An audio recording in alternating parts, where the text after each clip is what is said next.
Iron डोम जैसा ब्रह्मास्त्र उतारने की तैयारी में भारत। इस बार डीआरडीओ वो बनाएगा जो किसी भी देश के पास नहीं। S-500 और थार्ड का भी बाप होने वाला है भारत का सिस्टम। दोस्तों, हाल ही में आपने देखा कि किस तरह से इजराइल और हमास के बीच देखते ही देखते जंग छिड़ गई है। इससे पहले भी फिलिस्तीन की तरफ से इजराइल पर रॉकेट फायर किए गए थे, लेकिन तब इजराइल का आयरन डोम ही वो हथियार था जिसने फिलिस्तीन के सभी रॉकेट्स को हवा में ही नष्ट कर दिया था।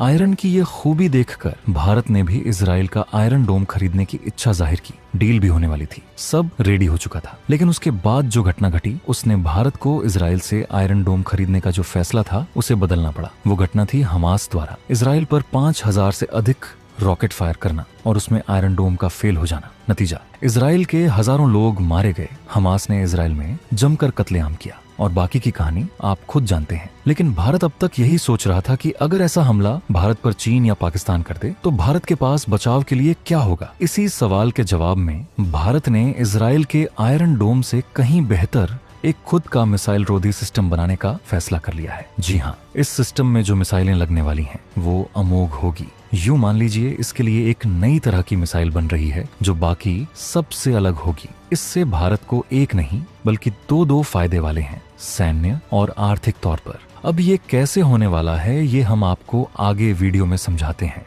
दरअसल भारत चीन और पाकिस्तान को अच्छे से जानता है, वो भी हमास की तरह ही कोई हमला कर सकते हैं। इसी के चलते भारत अब एक ऐसा सिस्टम तैयार करने जा रहा है जो न केवल आयरन डोम बल्कि रूस के S-400 और अमेरिका के थार्ड से भी काफी उन्नत होगा, सटीक भी होगा। स्वदेशी लंबी दूरी की सतह से हवा में मार करने वाली मिसाइल सिस्टम को डीआरडीओ खुद तैयार कर रहा है। इस प्रोजेक्ट को कुश नाम दिया गया है। यह प्रोजेक्ट 2028 तक बनकर तैयार हो जाएगा, यानी इसमें 5 साल का समय लगने वाला है। यह सिस्टम 400 किलोमीटर तक की दूरी पर आने वाले स्टील्थ लड़ाकू विमानों, ड्रोन, क्रूज मिसाइलों और सटीक निर्देशित हथियारों का पता लगा सकता है। इसके साथ ही उन्हें नष्ट कर सकता है। आपको बता दें कि इंटरसेप्शन कैपेबिलिटी से जुड़ा महत्वाकांक्षी प्रोजेक्ट कुश के तहत डीआरडीओ की तरफ से विकसित किए जा रही स्वदेशी लंबी दूरी की सतह से हवा में मार करने वाली मिसाइल सिस्टम हाल ही में शामिल किए गए रूसी S-400 Triumph air defence system के जैसा होगा, या यूं मानकर चलिए उससे भी बेहतर होगा।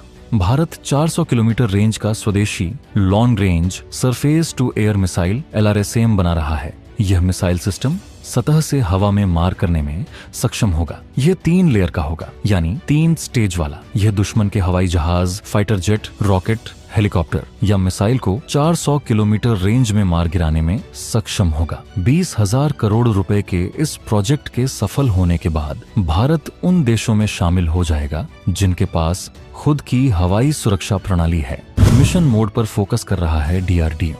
400 किलोमीटर तक हर टारगेट होगा नेस्तनाबूद। दोस्तों, साल मई 2022 में सरकार की तरफ से मिशन मोड प्रोजेक्ट के रूप में LRSAM सिस्टम को मंजूरी मिली थी। इसके बाद रक्षा मंत्रालय ने पिछले महीने भारतीय वायुसेना के लिए 21,700 करोड़ रुपए की लागत से अपने 5 स्क्वाड्रनों की खरीद के लिए आवश्यकता की स्वीकृति दे दी थी। इसमें लंबी दूरी की निगरानी और अग्नि नियंत्रण रडार के साथ मोबाइल LRSAM में 150 किलोमीटर, 250 किलोमीटर और 400 किलोमीटर की दूरी पर शत्रु लक्ष्यों को मारने के लिए डिजाइन की गई विभिन्न प्रकार की इंटरसेप्टर मिसाइलें होंगी। कहने का मतलब, जिस मिसाइल को भारत बना रहा है वह 3 लेयर्स की है, यानी अलग अलग रेंज पर हमला करने में सक्षम होगी। अधिकतम रेंज 350 से 400 किलोमीटर होगी। इससे पहले भारत इजराइल के साथ मीडियम रेंज का SM मिसाइल बना चुका है जिसकी रेंज 70 किलोमीटर है, यानी दुश्मन का फाइटर जेट हवा में इतनी दूर है तो उसे मार गिराने की क्षमता भारत के पास पहले से मौजूद है। बताया जा रहा है कि भारतीय एयर डिफेंस सिस्टम ठीक उसी तरह का होगा जैसे रूस का S-400 एयर डिफेंस सिस्टम या इजराइल का आयरन डोम।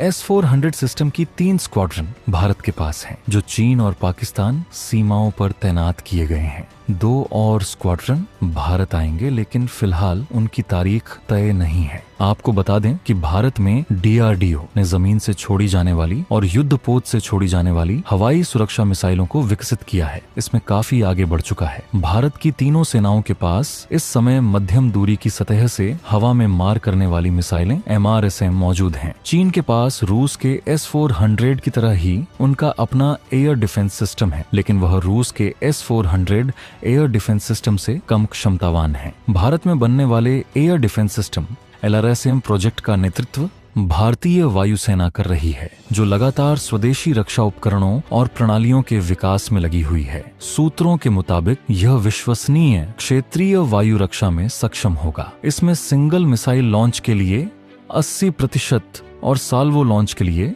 90% से कम नहीं होने की संभावना होगी। अब ये क्या क्या काम करेगा वो जान लीजिए। खुद DRDO ने बताया है कि रणनीतिक और सामरिक रूप से कमजोर क्षेत्रों में व्यापक वायु रक्षा कवर प्रदान करने के लिए LRSAM कम रडार क्रॉस सेक्शन वाले उच्च गति वाले लक्ष्यों के खिलाफ प्रभावी होने वाला है। इसे 250 किलोमीटर की दूरी पर लड़ाकू साइज के टारगेट को मार गिराने के लिए तैयार किया जाएगा। इसमें airborne warning and control system और मिड एयर रिफ्यूलर जैसे बड़े विमानों को 400 किलोमीटर की दूरी पर रोक दिया जाएगा। दोस्तों, भारत का ये सिस्टम काफी खास होने वाला है, क्योंकि LRSAM सिस्टम के लिए एक अलग ही यूनिट बनाई जा रही है, जो भारतीय वायुसेना के एकीकृत वायु कमान और कंट्रोल सिस्टम के साथ कांटेक्ट में रहेगी। ये एक पूरी तरह से ऑटोमेटिक एयर डिफेंस नेटवर्क है। S-400 भारत के पास है, फिर भी इसकी जरूरत क्यों? रूस का एयर डिफेंस सिस्टम S-400 लंबी दूरी कर सतह से हवा में मार करने वाला मिसाइल सिस्टम है। इसे 400 किलोमीटर की दूरी तक विमान, ड्रोन और मिसाइलों का पता लगाने, ट्रैक करने और तबाह करने के लिए डिजाइन किया गया है। रूस का दावा है कि यह दुनिया का सबसे ताकतवर एयर डिफेंस सिस्टम है। S-400 फिलहाल 4 देशों के पास है। रूस ने इसे भारत, चीन और तुर्की को बेचा है। अब चूंकि चीन पाकिस्तान का जिगरी दोस्त और भारत से दुश्मनी रखता है, ऐसे में भारत को स्वदेशी एयर डिफेंस सिस्टम की जरूरत थी, जो कुश के आने से पूरी हो जाएगी। रूस की मीडिया स्पुतनिक की रिपोर्ट के मुताबिक अक्टूबर 2018 में भारत और रूस के बीच S-400 सिस्टम के 5 स्क्वाड्रन की आपूर्ति पर $5.45 बिलियन की डील हुई थी। अमेरिकी डिफेंस इंटेलिजेंस एजेंसी के director lieutenant general Scott Berrier के एक बयान के मुताबिक रूस ने भारत को दिसंबर 2021 से S-400 air defence missile system की डिलीवरी शुरू की थी। बताया जा रहा है कि अब तक 3 स्क्वाड्रन की आपूर्ति हो चुकी है। हालांकि इन्हें कहां तैयार किया गया है, इसे लेकर कोई आधिकारिक जानकारी नहीं दी गई है।